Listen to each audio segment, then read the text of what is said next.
Office की canteen में बैठकर दो लोग बातें कर रहे थे। अरे यार, ये क्या हो गया है अरुणा को? क्यों आजकल वो इतना एरोगेंट बिहेव करती है? पता नहीं क्या समझती है अपने आप को। मैंने कुछ कहा तो कहने लगी अपने काम से काम रखो। अपने कलीग के साथ बात करने का यह कोई तरीका है? पहले आदमी ने कहा। अरे भाई, लगता है तुम्हें पता नहीं है कि 2 महीने पहले ही तो उसका तलाक हुआ है। डिप्रेशन में होगी बेचारी, इसलिए ऐसा बर्ताव करती है। दूसरे आदमी ने कहा। बेचारी और वो बेचारा तो उसका पति होगा। अच्छा हुआ जो उससे अलग हो गया, पहले आदमी ने अपना भड़ास निकालते हुए कहा। इन कड़वी बातों को सुनने वाले ये 2 आदमी ही नहीं थे। उनसे कुछ ही दूर दूसरी कुर्सी पर बैठी खुद अरुणा भी इनकी नीम सी कड़वी बातों को सुन पा रही थी। अरुणा हर दिन अपने अतीत को भुलाने की कोशिश करती, लेकिन उसके आसपास रहने वाले लोग इस तरह की बातों से उसे हमेशा अतीत में धकेल देते। कारण चाहे जो भी हो, अरुणा ने अपने पति से अलग होने में ही अपनी और उसके पति की भलाई समझी थी। उससे ज्यादा तो उसका पति तलाक चाहता था। ऐसा नहीं है कि अरुणा ने अपनी शादी बचाने का प्रयत्न नहीं किया था, लेकिन अंत में उसको भी मानना पड़ा कि इस शादी में वो दोनों किसी कैदी की तरह रह रहे थे। इसलिए उसे तोड़कर दोनों का आजाद होना ही बेहतर होगा। रिश्ता चाहे अच्छा टूटे या बुरा, दर्द तो होता ही है, और इसी दर्द से अरुणा गुजर रही थी। इसलिए स्वाभाविक है कि उसके व्यवहार में थोड़ा बदलाव तो होना ही था। लेकिन हर किसी को यह खुशनसीबी नहीं मिलती कि उसके आसपास के लोग उसको अच्छे से समझ पाए। अरुणा के ऑफिस के लोग और खासकर उसकी बॉस भी कुछ इसी तरह के लोगों में से थे। उसे सिर्फ काम से मतलब था। किसी भी एम्प्लॉय की पर्सनल लाइफ से वो हमेशा दूर ही रहती थी। खराब मन और समय के चलते अरुणा उस तरह से परफॉर्म नहीं कर पा रही थी जैसे वह पहले करती थी, और इससे उसकी बॉस काफी नाराज थी। उसी नाराजगी को दर्शाने के लिए बॉस ने उसे अपने ऑफिस में बुलाया था। बॉस उसे दिखा रही थी कि कैसे उसके परफॉर्मेंस का ग्राफ पिछले 2 महीनों के दौरान 40% से गिर गया है। बीच में ही अरुणा के मोबाइल पर मां का फोन आता है। बॉस के ऑफिस में होने के कारण अरुणा उसे साइलेंट पर कर देती है और फोन उठाती नहीं है।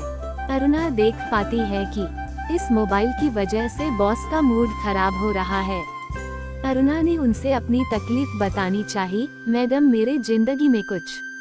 बॉस बीच में ही बोल पड़ी। हाँ, मुझे पता है तुम्हारा तलाक हुआ है, लेकिन तुम भी अच्छी तरह से जानती हो मुझे यह बिल्कुल पसंद नहीं है कि कोई अपनी पर्सनल लाइफ को प्रोफेशनल लाइफ में लेकर आए। बॉस अपनी बात पूरी कर पाए उससे पहले ही अरुणा का मोबाइल फिर से बजा, और इस बार शायद जरूरी काम हो सकता है।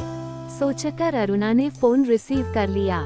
मैडम से एक्सक्यूज मी कहते हुए साइड में जाकर धीमी आवाज में माँ से कहने लगी, माँ, मैं बॉस के साथ मीटिंग में हूँ, 10 मिनट में आपको कॉल करती हूँ। तभी माँ दूसरी तरफ से बड़ी मुश्किल से बोल पाए, मुझे सांस लेने में। अरुणा को यह समझते देर नहीं लगी कि बीपी की दवाई नहीं खाई होगी, इसलिए अब उनका बीपी लो हो गया होगा और सांस लेने में तकलीफ हो रही होगी।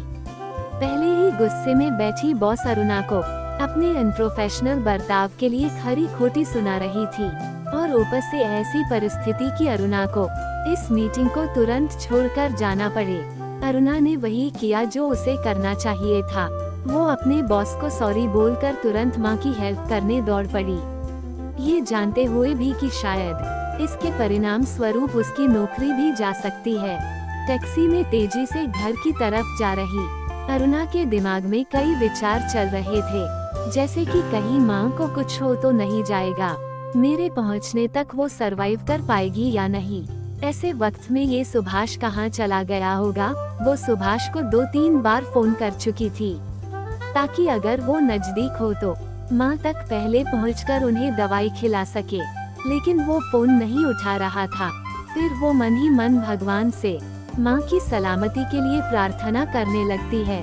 25 मिनट बाद वो घर पहुँचती है तो दौड़ी दौड़ी घर के अंदर जाती है।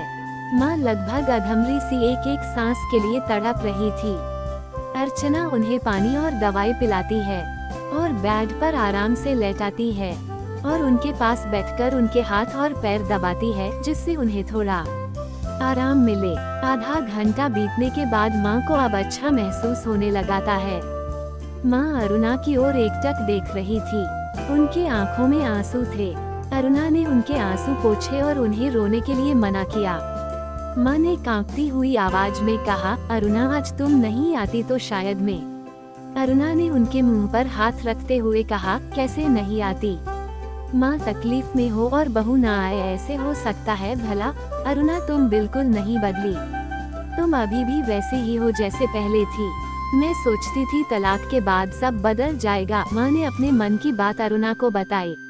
अरुणा ने कहा, मैं बदल जाऊंगी ऐसा कभी मत सोचना माँ, क्योंकि मेरा तलाक आपके बेटे से हुआ है, आपसे नहीं। और हाँ, जब भी जरूरत पड़े आपके एक कॉल पर मैं हमेशा आपके लिए हाजिर रहूंगी। तब तक सुभाष भी ऑफिस से घर लौट आया था। माँ को बेड पर और साथ में अरुणा को देख सुभाष जल्दी से दौड़कर उनके पास आया। माँ को क्या हुआ उसके बारे में पूछने लगा। अरुणा ने सारी बात सुभाष को बताई और माँ को खाना खिलाकर दवाई देने के लिए कहकर जाने लगी। सुभाष ने अरुणा से कहा, शुक्रिया, तुमने माँ के लिए इतना कुछ किया। अरुणा जाते जाते सुभाष से कह गई, कुछ रिश्तों के नाम नहीं होते, लेकिन कुछ रिश्ते दिल से भी निभाए जाते हैं।